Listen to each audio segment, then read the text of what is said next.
Om Shri Sai Namaha. Chapter 9. Effect of compliance and non-compliance with Baba's orders at the time of taking leave. A few instances. Mendicancy and its necessity. Devotees' Tarkat family's experiences. Baba fed sumptuously. How? At the end of the last chapter, it was barely stated that the bhaktas who obeyed Baba's orders at the time of taking leave fared well, and those who disobeyed them suffered many a mishap.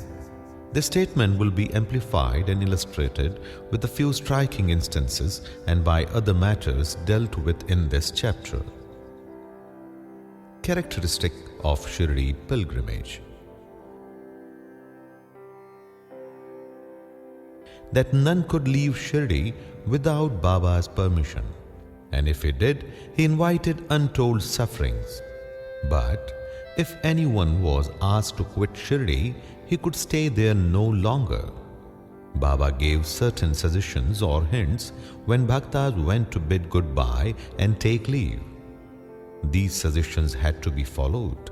If they were not followed or were departed from, accidents were sure to befall them who acted contrary to Baba's directions. We give below a few instances. Tatya Kote Patil. Tatya Kote was once going in a tonga to Kopargaon Bazar. He came in haste to the masjid, saluted Baba and said that he would go to Kopargaon Bazar. Baba said, "Don't make haste. Stop a little. Let go the bazaar. Don't go out of the village." On seeing his anxiety to go, Baba asked him to take Shama at least with him. Not minding this direction, Tatya Kote immediately drove his tonga. Of the two horses, one, which cost rupees 300, was very active and restless. After passing Savli Vihir, it began to run rashly, got a sprain in its waist and fell down. Tatya was not much hurt, but was reminded of Mother Sai's direction. On another occasion, while proceeding to Kolhar village, he disregarded Baba's direction and drove in a tonga, which met with a similar accident. European Gentleman. One European gentleman of Bombay once came to Shirdi with an introductory note from Nana Sahib Chandorkar and with some object in view. He was comfortably accommodated in a tent. He wanted to kneel before Baba and kiss his hand. Therefore, he tried thrice to step into the masjid, but Baba prevented him from doing so. He was asked to sit in the open courtyard below and take Baba's darshan from there. Not pleased with this reception he got, he wanted to leave Shirdi at once and came to bid goodbye. Baba asked him to go the next day and not to hurry. People also requested him to abide by Baba's direction.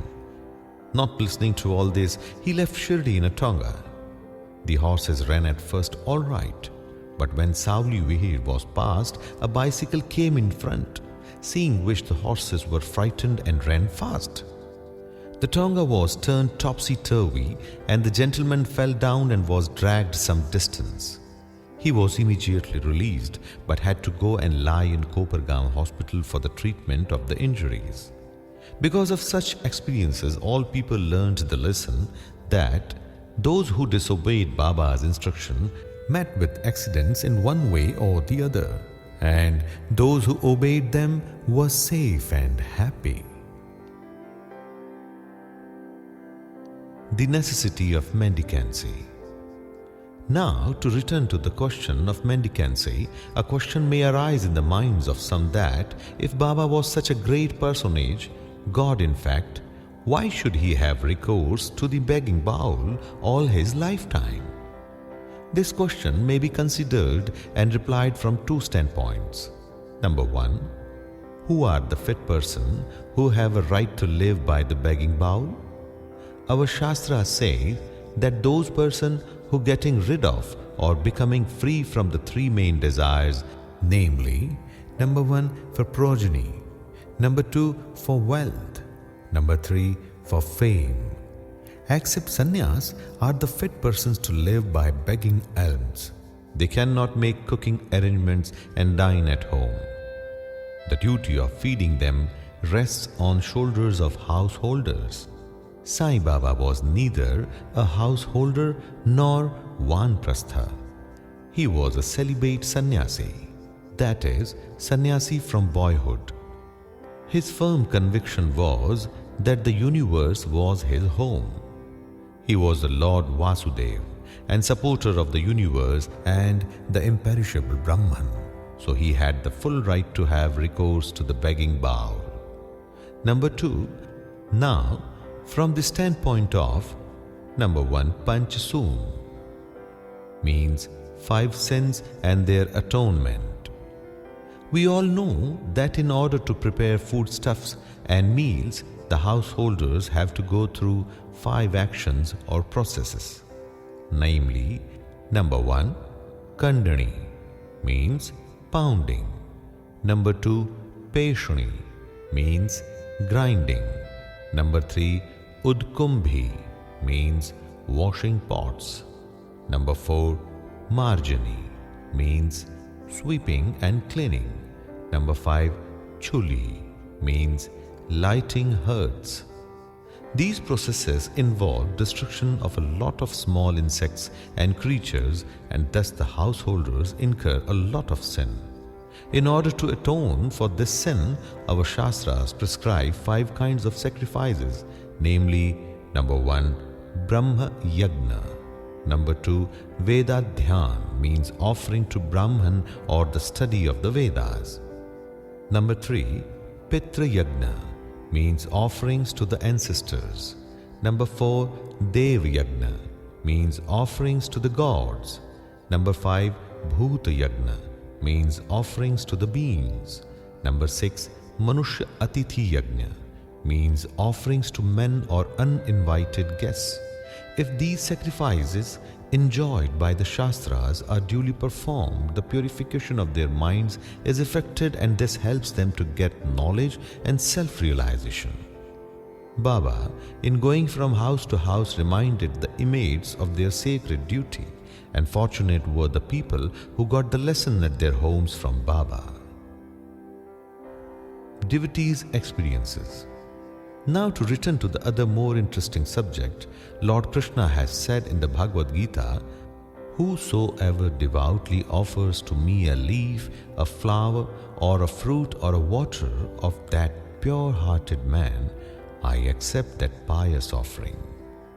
In the case of Sai Baba, if a devotee really longed to offer anything to Sai Baba, and if he afterwards forgot to offer the same, Baba reminded him or his friend about the offering and made him present it to him, and then accepted it and blessed the devotee. A few instances are given below. Tarkhad family, father and son. Mr. Ramchandra Atmaram, alias Baba Sahib Tarkhad, formerly a Prarthana Samajist, was a staunch devotee of Sai Baba.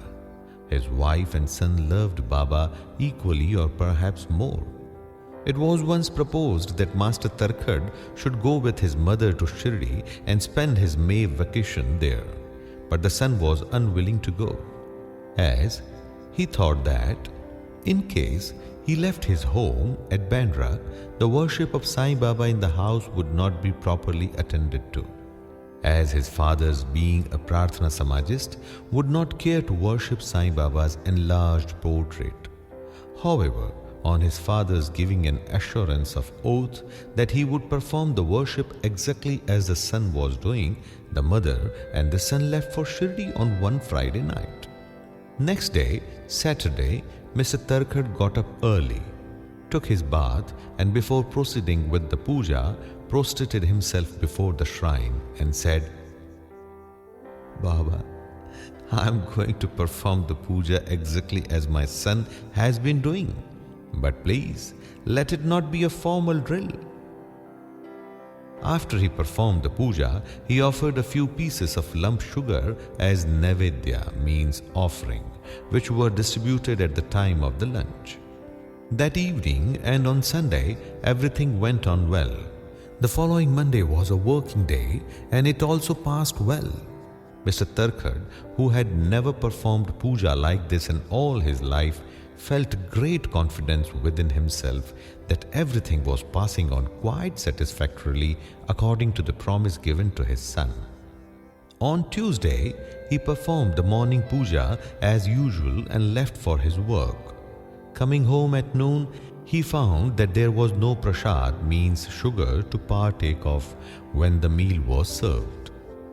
He asked the servant cook, who told him that there was no offering made that morning and that he had completely forgotten then to perform that part of the puja, means offering naivedya.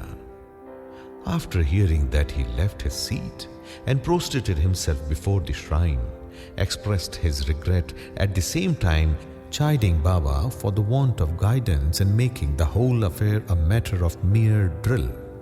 Then he wrote a letter to his son stating the facts and requested him to lay it before Baba's feet and ask his pardon for his neglect. This happened in Bandra at Tuesday noon.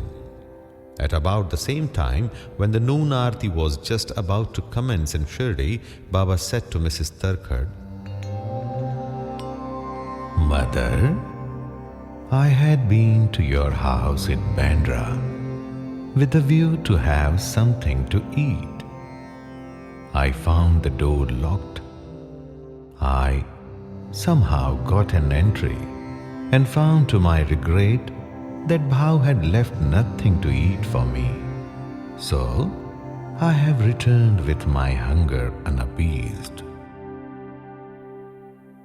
The lady could not understand anything, but the son, who was close by, understood that there was something wrong with the puja in Bandra and he therefore requested Baba to permit him to go home. Baba refused the permission but allowed him to perform puja there. Then the son wrote a letter to his father stating all that took place at Shirdi and implored his father not to neglect the puja at home. Both these letters crossed each other and were delivered to the respective parties the next day. Is this not astonishing? Mrs. Tarkhad. Let us now take up the case of Mrs. Tarkhad herself. She offered three things, namely bharit, means roasted brinjal, eggplant, mixed curds and spice. Number 2, kachra, means circular pieces of brinjal fried in ghee. And number 3, peda, means sweet meat ball. Let us see how Baba accepted them. Once, Mr. Raghuveer Bhaskar Purandare of Bandra, a great devotee of Baba, started for Shirdi with his family. Mrs. Tarkhad went to Mrs. Purandare and gave her 2 brinjals and requested her to prepare bharit of 1 brinjal and kachra of the other when she went to Shirdi and serve Baba with them. After reaching Shirdi, Mrs. Purandare went with her dish of bharit to the masjid, when Baba was just about to start his meals. Baba found the bharit very tasty, so he distributed it to all and said that he wanted kachrias now. A word was sent to Radha Krishna Mai that Baba wanted kachrias. She was in a fix, as that was no season of brinjals. How to get brinjals was the question. When an inquiry was made as to who brought the bharit, it was found that Mrs. Purandare was also entrusted with the duty of serving kachrias.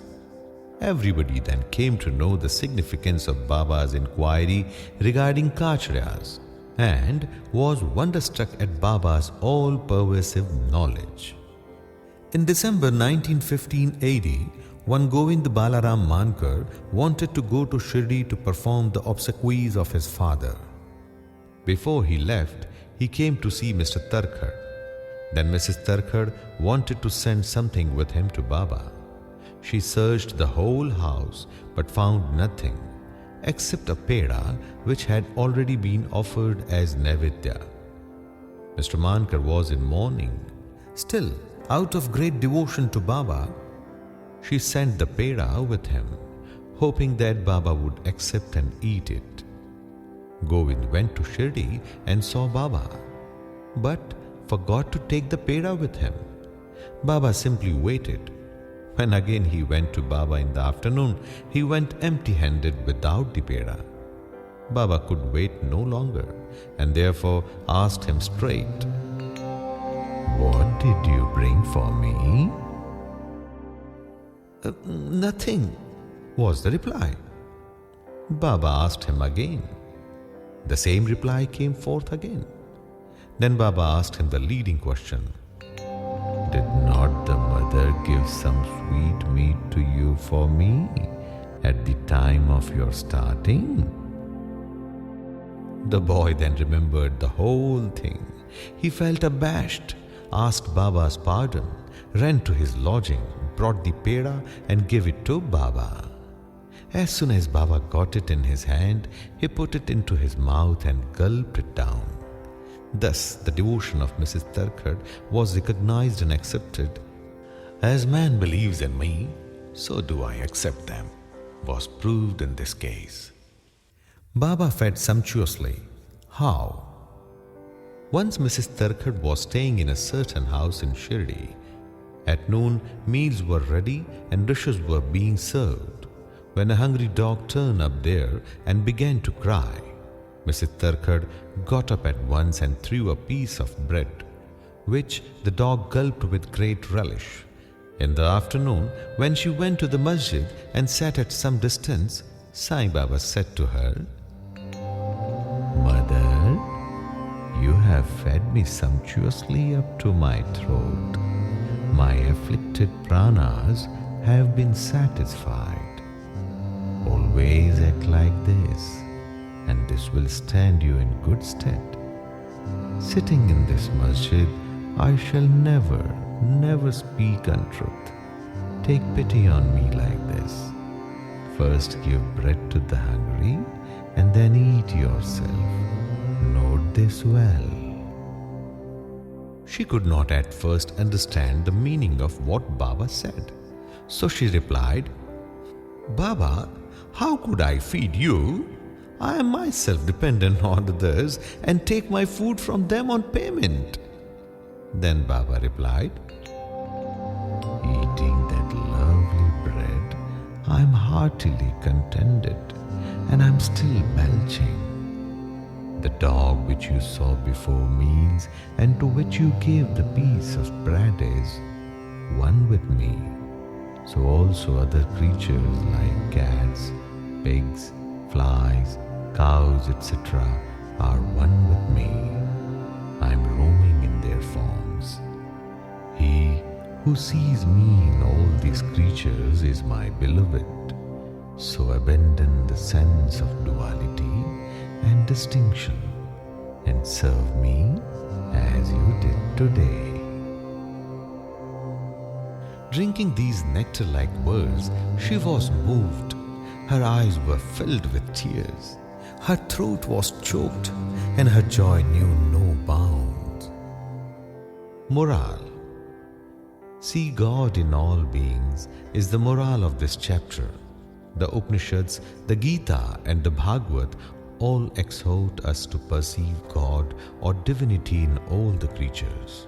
By the instance given at the end of this chapter, and others too numerous to mention, Sai Baba has practically demonstrated to us how to put the Upanishadic teachings into practice. In this way, Sai Baba stands as the best exponent or teacher of the Upanishadic doctrines. Bow to Shri Sai, peace be to all. Sainathar Paramastu, Shubham Bhavatu.